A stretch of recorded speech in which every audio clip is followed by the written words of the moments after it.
Presently he fell upon his knees in the pit, and bearing his naked arms up to the elbows in gold, let them there remain, as if enjoying the luxury of a bath.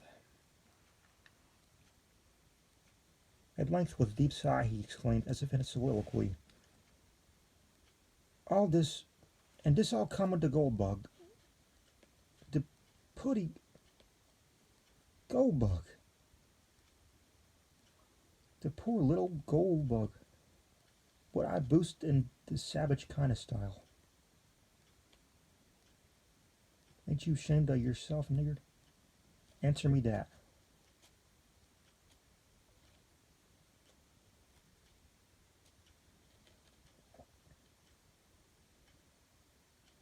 It became necessary at length that I should arouse both master and valet to the expediency of removing the treasure.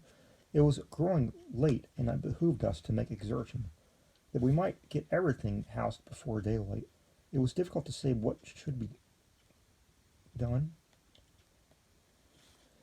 and much time was spent in deliberation, so confused were the ideas of all.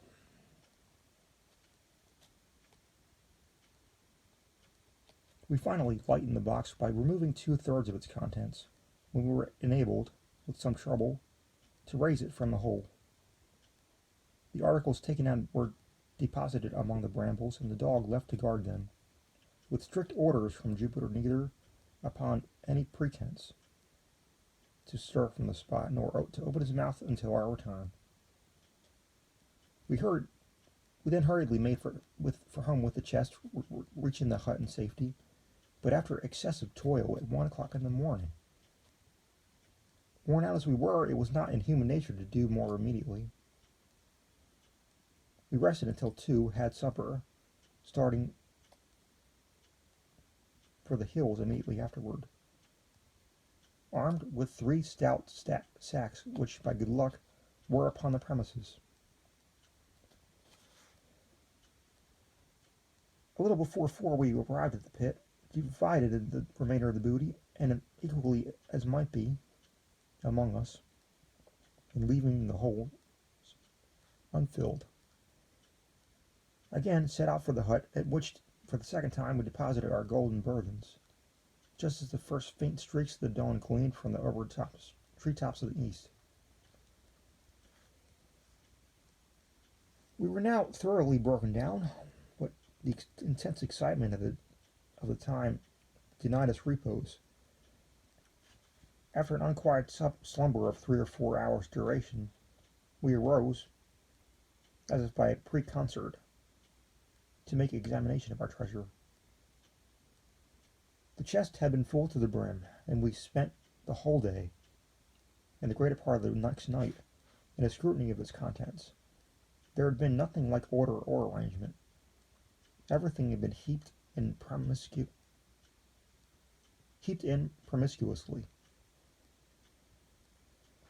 Having assorted all with care, we found ourselves possessed of even vaster wealth than we had first supposed.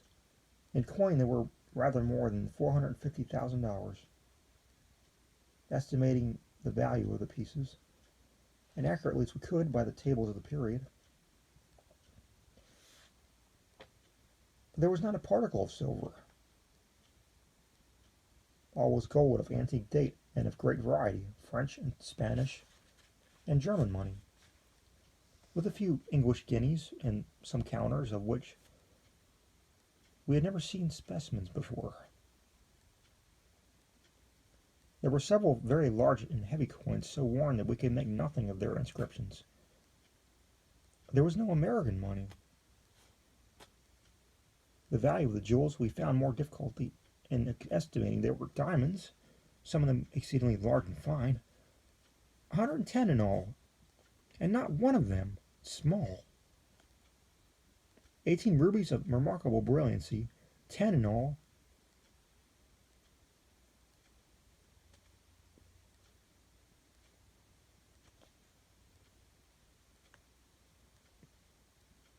Oh, 310 emeralds, all very beautiful, and 21 sapphires with an opal.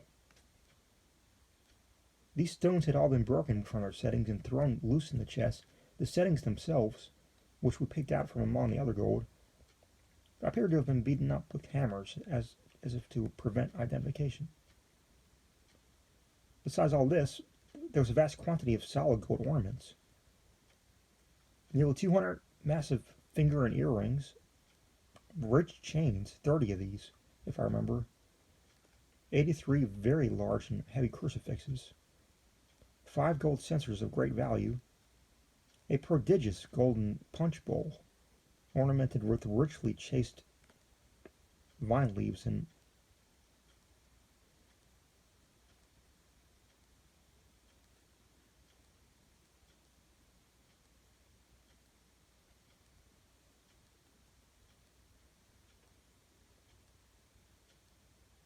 bacchanalian figures, with 2 sword handles exquisitely embossed and many other small articles which I cannot recollect. The weight of these valuables exceeded 350 pounds avoirdupois, and in this estimate I have not included 197 superb gold watches, 3 of the number being worth each $500 if one. Many of these were very old, as timekeepers valueless, the works having suffered more or less from corrosion, but all were richly jeweled and in cases of great worth. We estimated the entire contents of the case that night at $1.5 million, and upon the subsequent disposal of the trinkets and jewels, a few being retained for our own use, it was found that we had greatly undervalued the treasure. When at length we concluded our examination and the intense excitement at the time had in some measure subsided, Legrand, who I saw was dying with impatience for a solution of this most extraordinary riddle, entered into a full detail of all the circumstances connected with it. "You remember," said he, "that night I handed you the rough sketch I made of the Scarabaeus? You recollect also that I had become quite vexed at you for insisting that my drawing resembled a death's head? When you first made this assertion I thought you were jesting, but afterward I called to mind the peculiar spots on the back of the insect, and admitted to myself that your remark had some little foundation in fact. Still, the sneer at my graphic powers irritated me, for I am considered a good artist, and therefore, when you handed me the scrap of parchment, I was about to crumble it up and throw it angrily into the fire."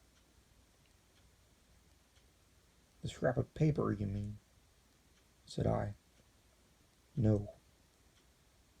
It had much of the appearance of paper, and at first I supposed it to be such, but when I came to draw upon it, I discovered it at once to be a piece of very thin parchment.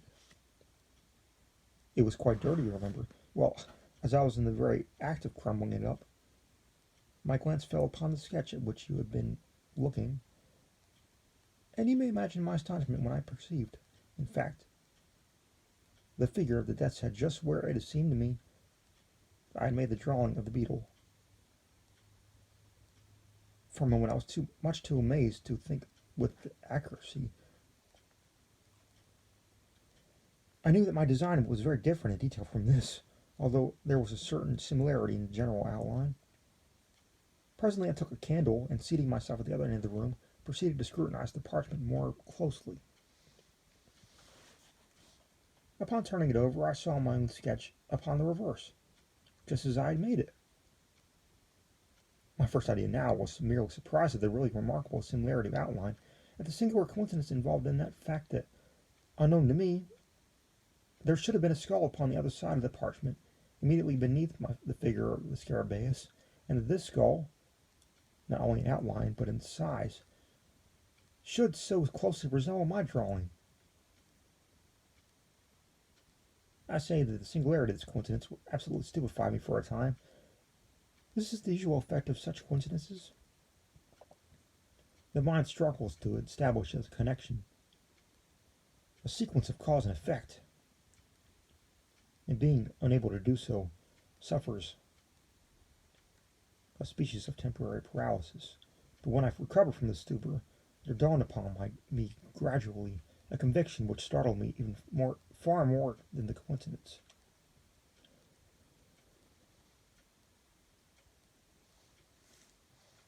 I began distinctly, positively, to remember that there had been no drawing upon the parchment when I had made my sketch of the Scarabaeus. I became perfectly certain of this, for I recollected turning up first one side and then the other, in search of the cleanest spot. Had the skull been then there, of course I could not have failed to notice it. Here was indeed a mystery which I felt it impossible to explain, but even at that early moment there seemed to glimmer, faintly, within the remotest and secret chambers of my intellect, a glowworm-like conception of that truth, which last night's adventure brought so magnificent a demonstration. I rose at once, and putting the parchment securely away, dismissed all further reflection until I should be alone. When you had gone, and when Jupiter was fast asleep, I betook myself to a more methodical investigation of the affair. In the first place, I considered the matter in which the parchment had first come in my possession. The spot where we discovered the Scarabaeus was on the coast of the mainland, about a mile eastward of the island, and but a short distance above the high water mark. Upon my taking hold of it, it gave me a sharp bite, which caused me to let drop. Jupiter, with his accustomed caution before seizing the insect, which had flown toward him, looked about him for a leaf, or something of that nature, by which to take hold of it. It was at this moment that his eyes, and mine also, fell upon the scrap of parchment, which I then supposed to be paper. It was lying half buried in the sand, a corner sticking up, near the spot where we found it. I observed the remnants of the hull of what appeared to be a ship's longboat. The wreck seemed to have been there for a very great while, for the resemblance to boat timbers could scarcely be traced. Well, Jupiter picked up the parchment, wrapped a beetle in it, and gave it to me.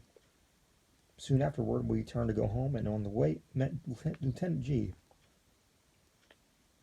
I showed him the insect, and he begged me to let him take it into the fort.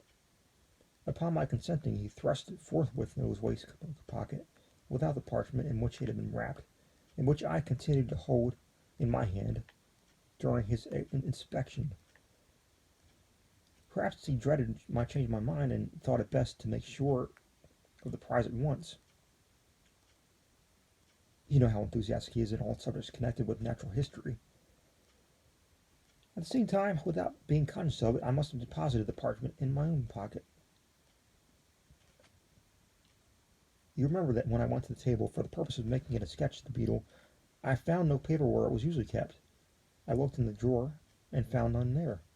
I searched my pockets, hoping to find an old letter, when my hand fell upon the parchment. I thus detail the precise mode in which it came in my possession, for the circumstances impressed me with a peculiar force. No doubt you will think me fanciful, but I already had an established kind of connection. I put together two links of a great chain.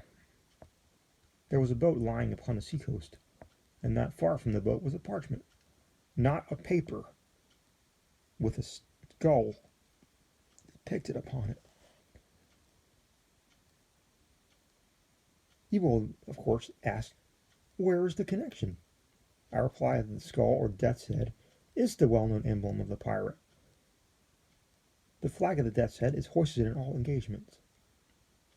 I've said that this scrap of which parchment, not paper. Parchment is durable, almost imperishable. Matters of little moment are rarely consigned to parchment, since, for the mere ordinary purposes of drawing or writing, it is not nearly so well adapted as paper. This reflection suggests some meaning, some relevancy in the death's head.